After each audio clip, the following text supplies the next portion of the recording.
Hey, this is Max. Welcome back to another CSR2 video. First of all, Happy New Year's to everyone. And in this video, we're going to go ahead and tackle the Duality Evolution Cup. There are only 4 days, 9 hours left. I could have finished this a while ago, but you know, holidays being what it is, it took up my time, and I'm finally getting around to doing this. So for the purpose of this particular event, I'm running the cars reduced with just some minor stage 6s. The Exorcist is not running intake and turbo, and the Dodge Demon is not running engine, turbo, and intake. These are generally weaker stage 6s, and if this is not a difficult Evolution Cup, you should be able to get away with not running these particular stage 6s and still accomplishing the goal of finishing it. Naturally, you're not going to get away with too few stage 6s. You still have to have enough to be able to push the car through the event. But here we're going to try to see how far I can get on a little bit less than fully maxed and see if in fact the event is all that difficult. Feedback from my teammates have been that the event's not that bad. Most of them who had both the Exorcist and the Demon and enough parts have already acquired the Resurrection some time ago. The Resurrection itself, again, is nothing to write home about. It's another Exorcist style car, which, you know, it's not like the Exorcist is great or terrible. It's a dyno beating car. You can set it up to bust dyno and definitely beat some people in live. It's just not very viable long term under the current matchmaking system, because if you beat dyno, the car will be pushed into a lobby that would run faster dynos, so that you're always kind of struggling to beat the guy that's in that lobby.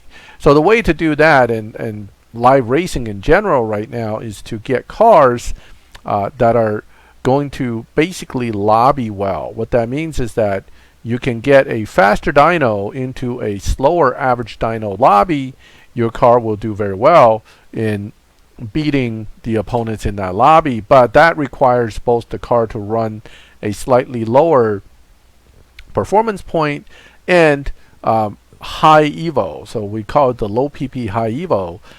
That, unfortunately, the Resurrection, I don't believe is one of those cars. So it's not capable of doing that, and therefore it falls back to kind of how the Exorcist is. Dyno beating can probably be set up pretty easily, but again, you have to control your car very carefully to have any kind of long-term use out of that car. And that's not really fun, because, you know, naturally when we race cars, we like to try to go as fast as we can, not have to constantly hold back. But you know, I've done the holding back a lot over the years. I've been practicing that and using my cars that way, so I can get away with some of these quote dyno busters in live racing for a longer period of time. But one or two mistakes get you bumped, and therefore ultimately these are not what I would consider good live racers for, especially newer players or people who don't like to tune or retune or, for that matter, reset cars to go back to normal lobby. So getting the Resurrection's kind of the point of this game. You know, get more cars. That's the whole point of the game. That's why I'm running the Evolution Cup. But it ultimately may not turn out to be a car that becomes very useful. Now, my dyno is actually like an 8.2. I haven't hit it yet. That's one of my issues with this car. Unless I set it to the Dyno Buster tune, I think I can actually hit dyno, which is interesting. But that's beside the point here. I'm going to see what I can do here without beating dyno, and then see if the game in fact will let me beat this. Now, so far, none of the challenges are all that difficult. So far so good. It looks like it's going to be an easy.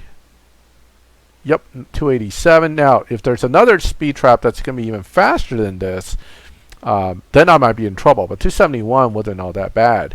So that's race 6. 3 more races and we're done with the Exorcist and moving on to the Demon. So far so good. And nothing yet has popped up as extreme, although that may happen in the last race or two. Usually out of the 10, it's the last 1 or 2 races that are somewhat more difficult, whereas the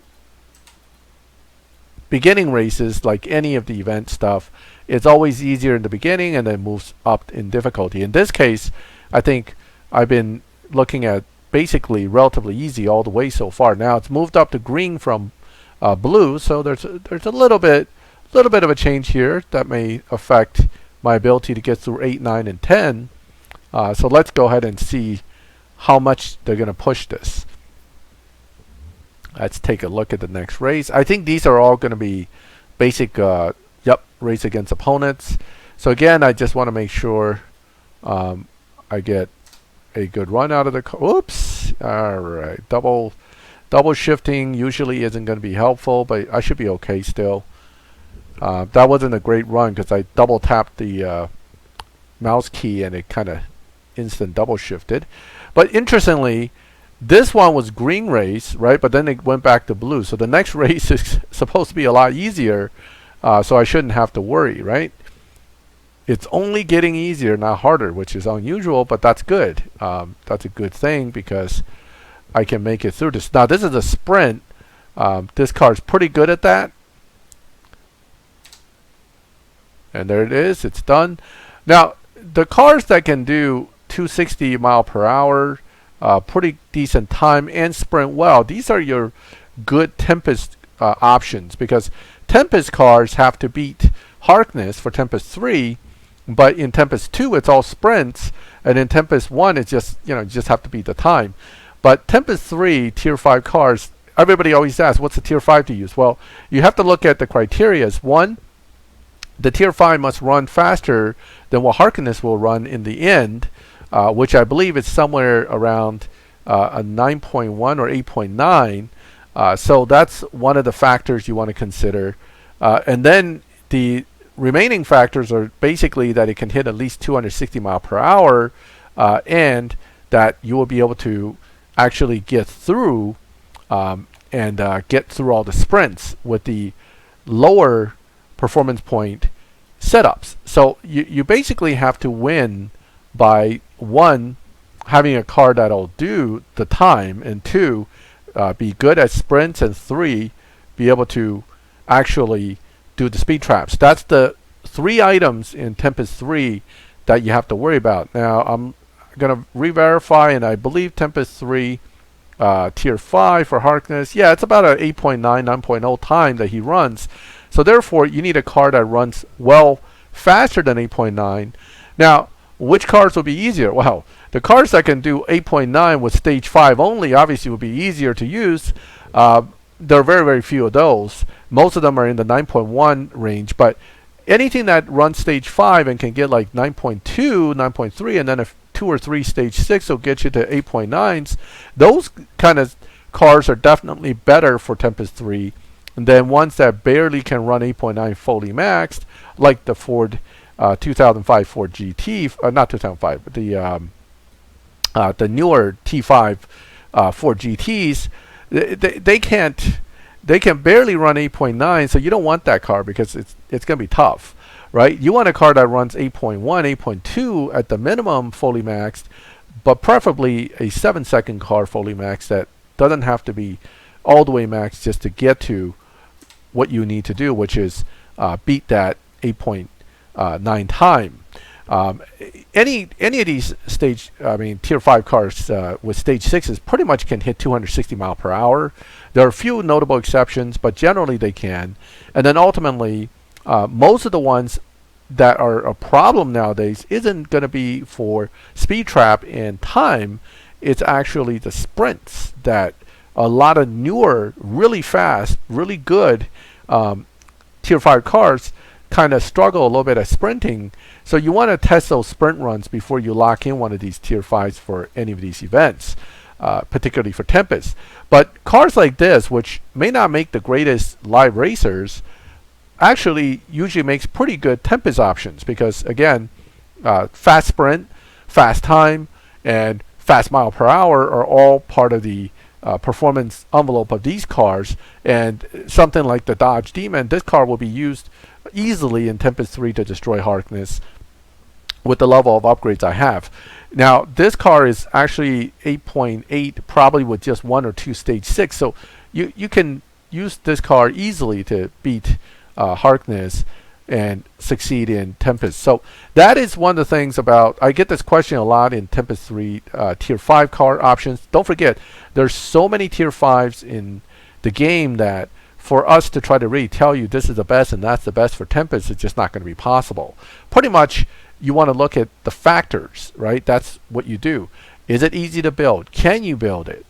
And if you can build it, then you look at the 3 variables. Can it beat 260 mile per hour? Can it run 8.8s easily? Can it do fast sprints, 0 point something, 0 to 60s, or 1 point something, 0 to 100s? As long as it can do that, the car is perfectly fine for Tempest 3 as a Tier 5 car. And generally speaking for Tempest, the only one that's truly challenging would be the Tier 4 in Tempest 3.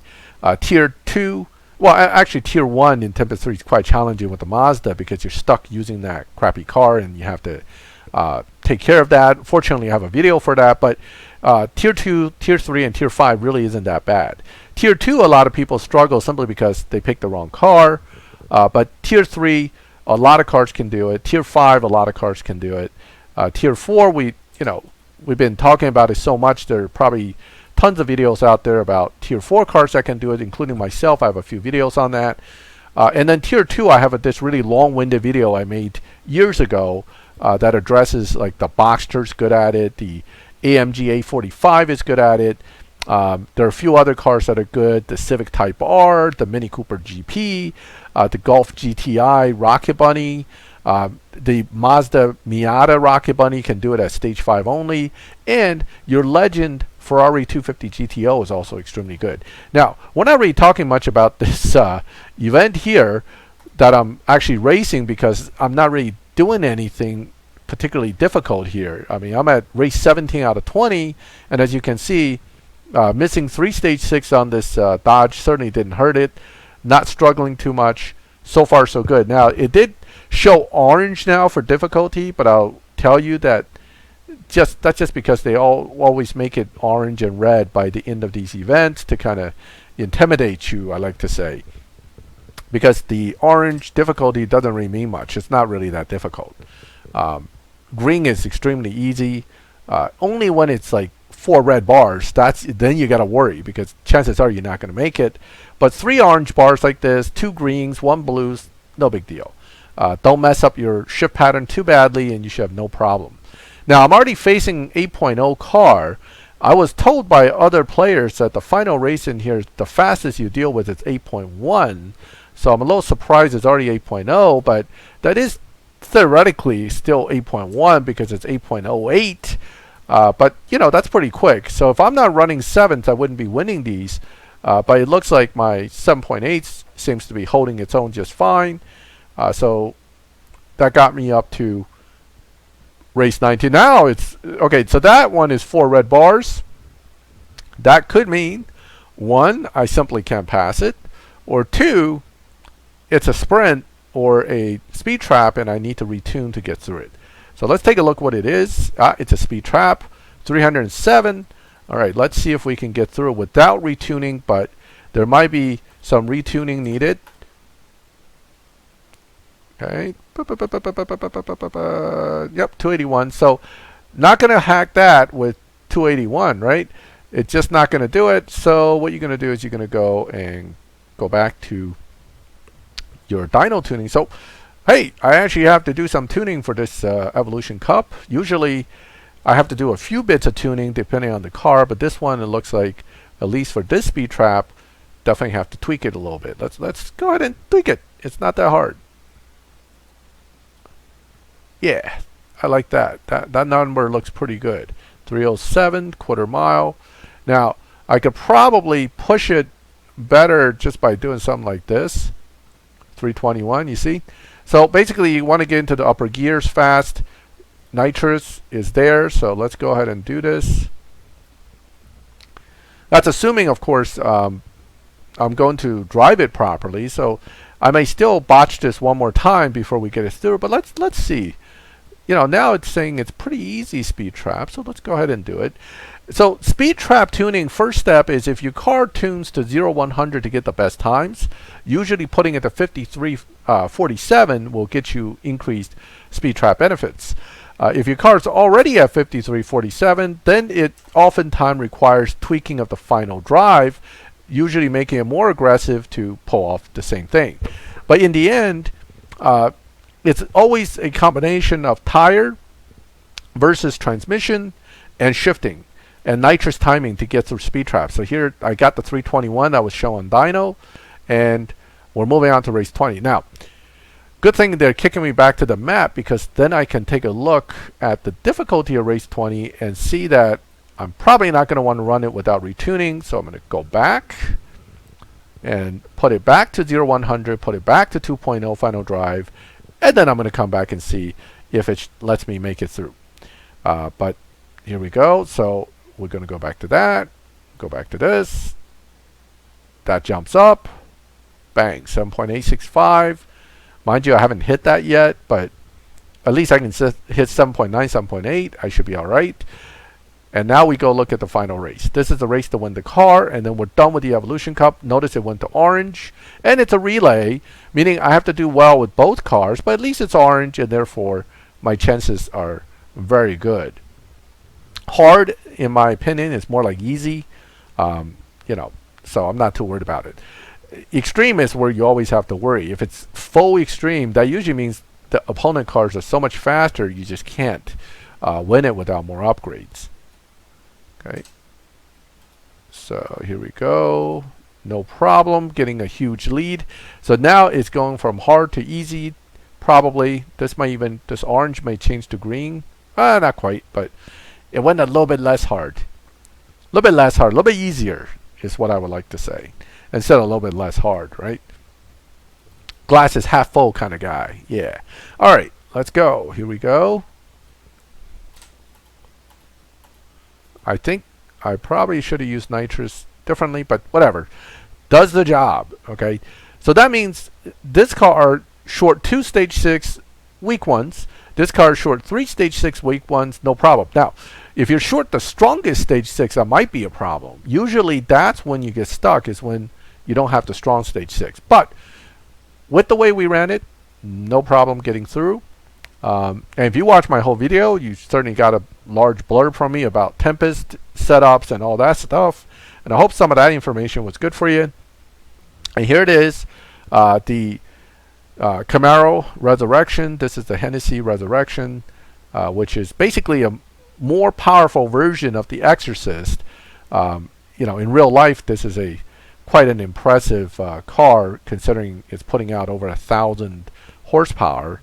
But it's not, the Exorcist is already putting out enough power to take on the demon, and the Resurrection is bringing it to the next level. But in the end, in the game, it seems to just be a slightly tweaked, slightly faster version of the Exorcist car with new color and livery. So functionally, it's pretty much the same.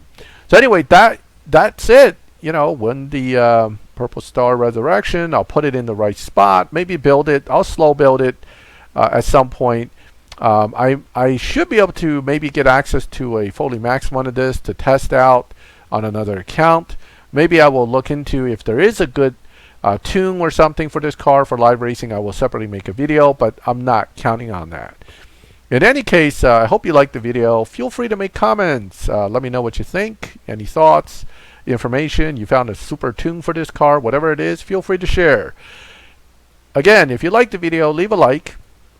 If you like my channel and would like to get notifications when I put up these videos, well, hit the subscribe button, hit the bell. You'll get notifications when I put up new videos. Again, Happy New Year's to everyone, and as always, thank you for watching my videos. I'll catch you next time.